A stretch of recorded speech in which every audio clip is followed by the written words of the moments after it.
அதிமுகவின் செயற்குழு மற்றும் பொதுக்குழு கூட்டம் சென்னை வானகரத்தில் உள்ள திருமண மண்டபத்தில் இன்று காலை தொடங்குகிறது. கூடுதல் தகவல்களை தருகிறார் செய்தியாளர் பிரகாஷ். முழு விவரங்கள் என்ன?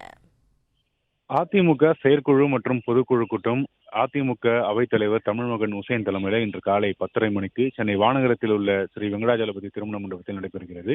இந்த செயற்குழு மற்றும் பொதுக்குழு கூட்டத்துக்காக செயற்குழு மற்றும் பொதுக்குழு உறுப்பினர்கள், சிறப்பு அழைப்பாளர்கள் என சுமார் 4000 பேருக்கு அழைப்புதல் கொடுக்கப்பட்டிருக்கிறது. அந்த அழைப்புதல் கொண்டு வருபவர்கள் மட்டுமே உள்ளே அனுமதிக்கப்படுவார்கள் என்று தெரிவிக்கப்பட்டிருக்கிறது.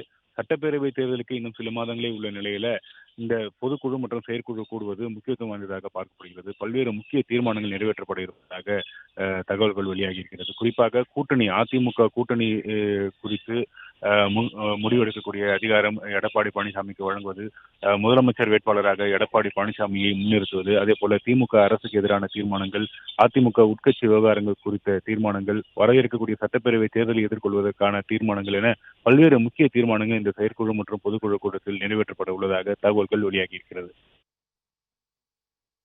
தகவல்களுக்கு நன்றி பிரகாஷ்.